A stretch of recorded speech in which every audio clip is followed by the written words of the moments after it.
treat you here. We already have enough patients to treat other than you hopeless addicts.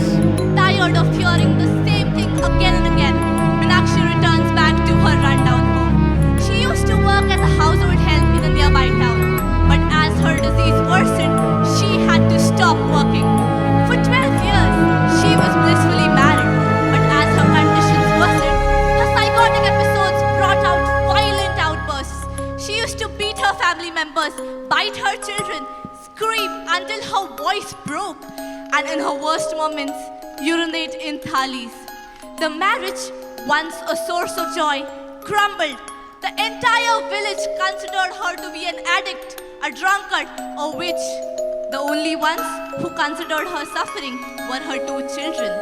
Nobody in the entire village was aware of the fact that Meenakshi was suffering from Huntington's disease. Neither she, nor her family, nor the RMPs. Her story is one among thousands of such patients across India, suffering from a variety of rare diseases.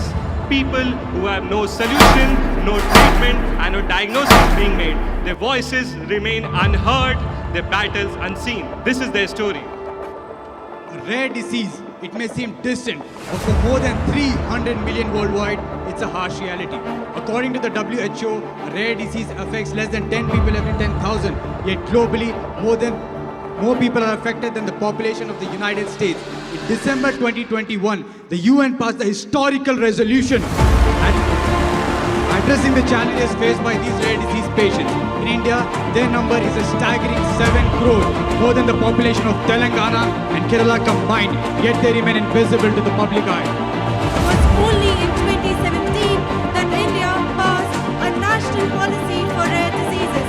However, without a standardized definition of what constitutes a rare disease, how can we ensure that care, research or funding our infrastructure tools is clearly lacking with only 12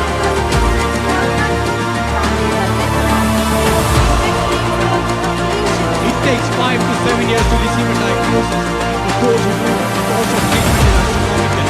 Often drugs are inaccessible to many, especially with zero insurance coverage in India. Families are left with an impossible choice whether to pursue treatment or surrender to their fate. Beyond the medical and financial struggles lies stigma. Patients often face isolation and judgment, bearing an emotional and psychological toll that is devastating and rarely acknowledged. This is where our research comes in. Aim to look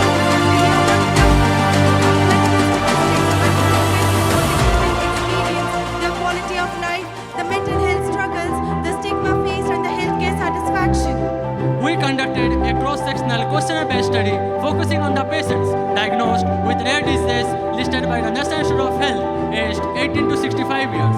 We recruited patients from advocacy groups and NGOs in and around Hyderabad, connecting some in person while others virtually across India. Data of 70 participants was collected.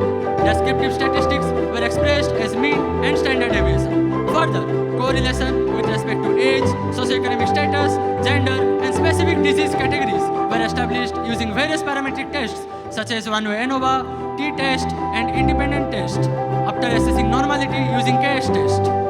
We employed the WHO QOL BREF questionnaire to assess the quality of life and comparing it with the control data from general population. The results were unequivocal. Individuals with rare disease scored significantly lower in every 4 domain. Significant reduction was seen in older individuals in physical and environmental domain. Significant reductions were seen in upper lower socioeconomic classes in physical and psychological domains. Furthermore, the gender disparities were glaring, with men scoring significantly poorer QL scores in physical, psychological, and environmental domains. Age, socioeconomic status, gender, all act as amplifiers of sufferings. Older people face dual challenges, physical deterioration and worsening disease complications, while those from the lower socioeconomic backgrounds are trapped in a vicious cycle of inadequate healthcare and scarce resources. Men, in particular, are reluctant to seek help or express vulnerability, often suffering in silence. Using PHQ-9 and GAD-7 questionnaires, we assess the levels of depression and anxiety in our patients. The findings were alarming, as 61.4% of the patients suffered from moderate to severe anxiety, while a whopping 34.4% of the patients suffered from severe anxiety. Equally concerning were the levels of depression. An overwhelming 71.43% of patients were classified as having moderate to severe depression.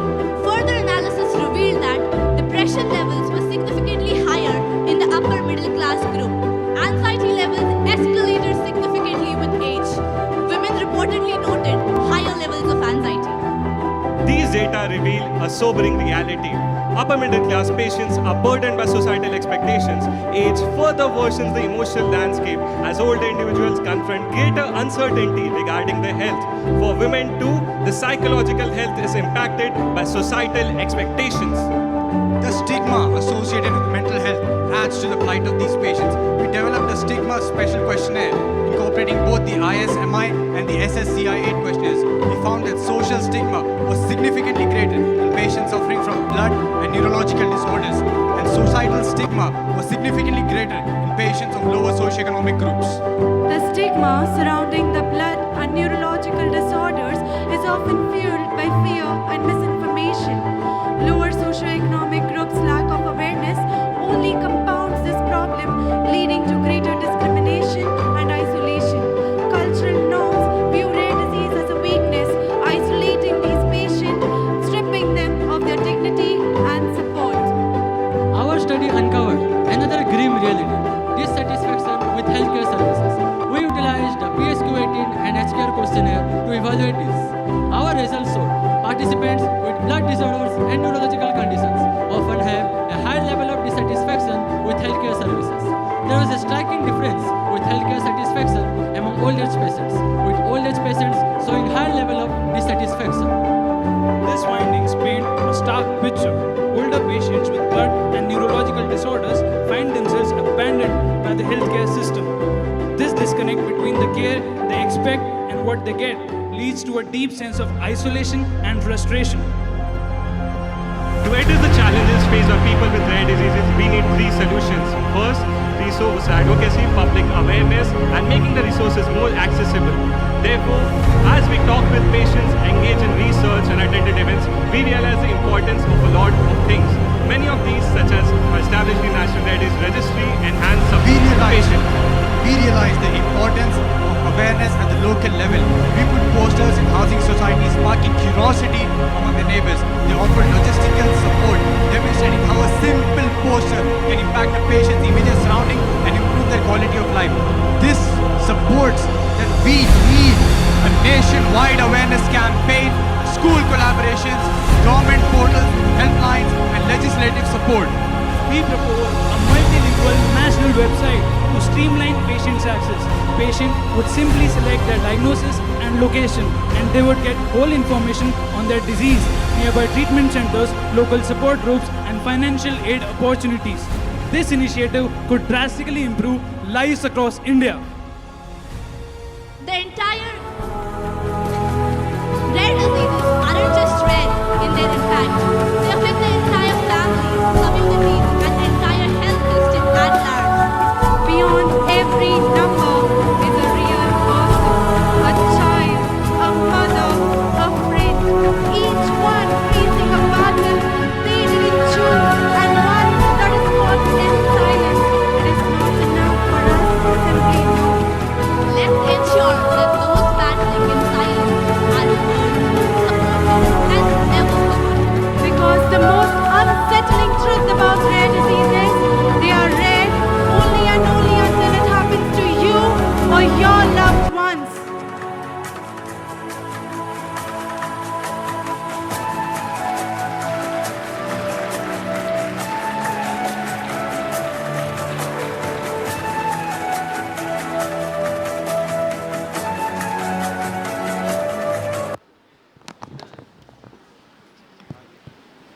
So nice presentation. I would like to ask, you have clubbed all the rare diseases together. So for some rare diseases, you have support groups already available. For some rare diseases, you have treatments already available in India, whereas for the others, they are not there. So the quality of life, the depression scores would be different, I mean, logically between those who have access to treatment and support groups and those who do not have. So did you analyze that, or you have just clubbed all of them together? That's the first question. In our study, we took rare disease as an umbrella term, irrespective of whether the diagnosis was easy to be made or the treatment was available, because in our literature review, we found that as a whole, the rare disease take a long diagnostic odyssey, irrespective of whether there is more awareness or there is a treatment option available.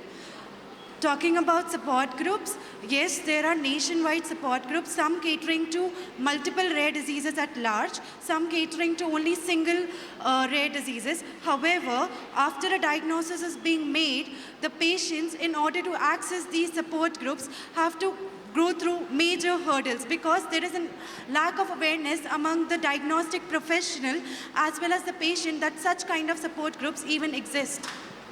Okay, so just for my information, what was the commonest rare disease you encountered in your study?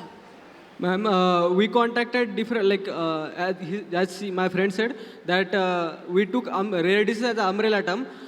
We contacted different rare disease organization, including SDSI, MSSI, and Hemophilia Society of India, and multiple another rare disease society.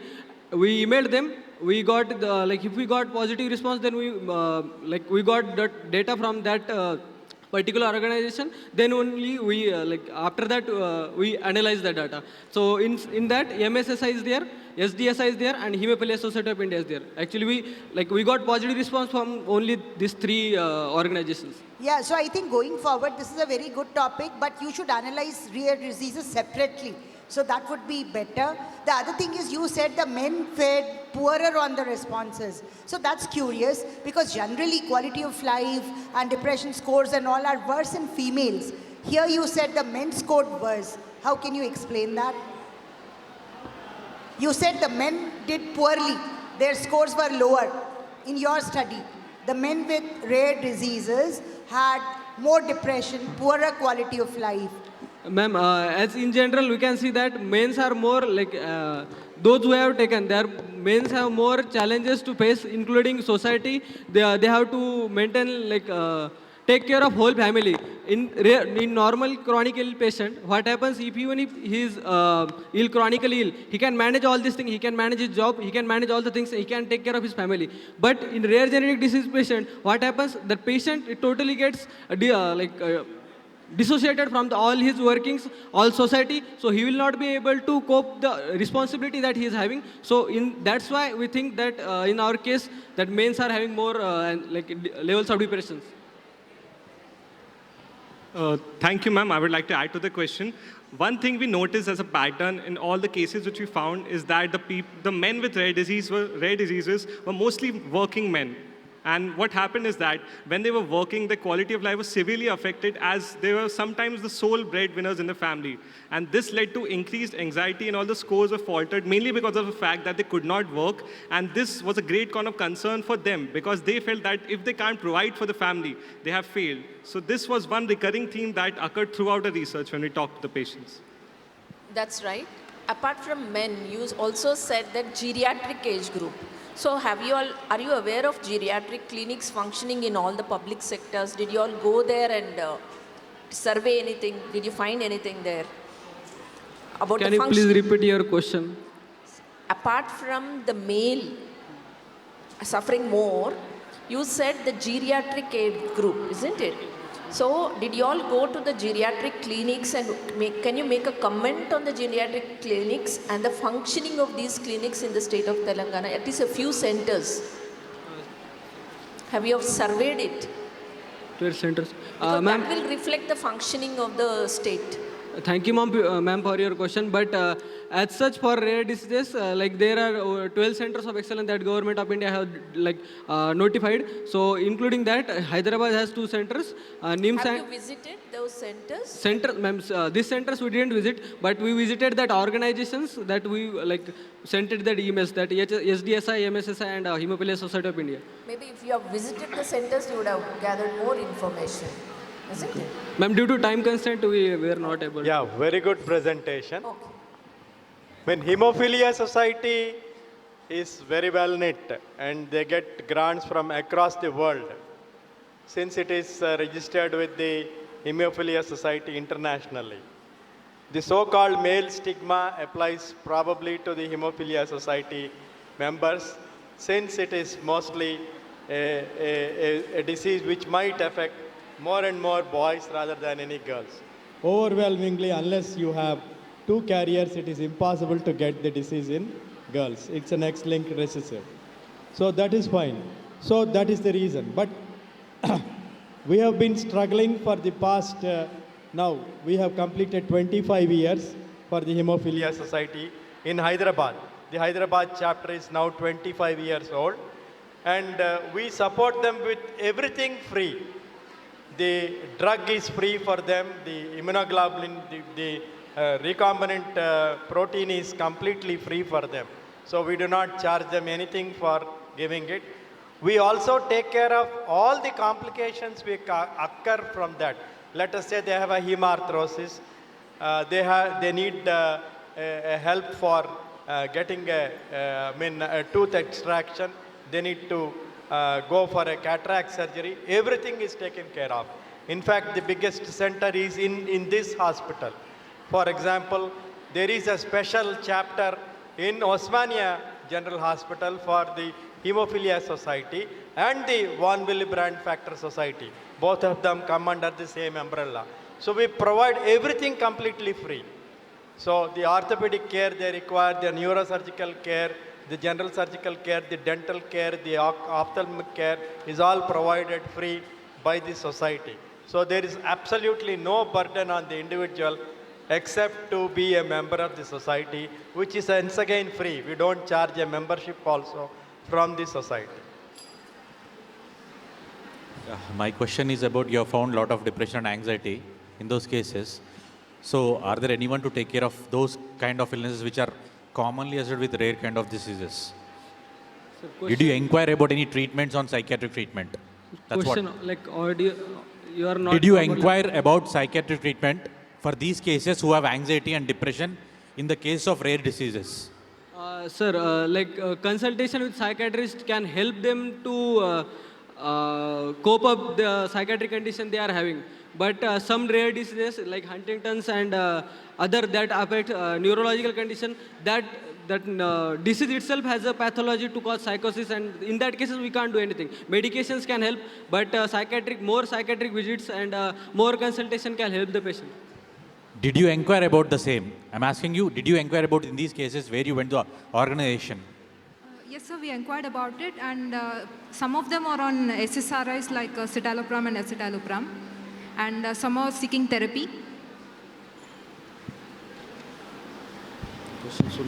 So you have used almost 5 scales in your questionnaire, right? 5 scales are there, different scales. And most of the population is a geriatric population. So have you converted that into a local language before you did it?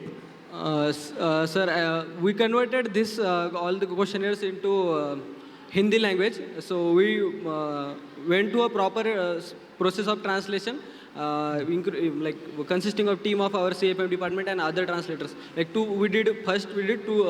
Took permission from the authors of the questionnaires. Then we did to forward translation that was reviewed by one faculty, that is back translated, and the back translated version is correlated with the initial version, and after that. And you have written one-way ANOVA used. One-way ANOVA. Where did you use that? One-way ANOVA, because there was the normality was passed in our data, and wherever there was 3 parameters, like we had to compare the levels of depression, anxiety across 3 groups, that is the blood disorders, neurological disorders and others. So at that time we used one-way ANOVA test. Thank you. Thank you, sir. Thank you so much. Thank you, ma'am. Thank you. Good job, guys.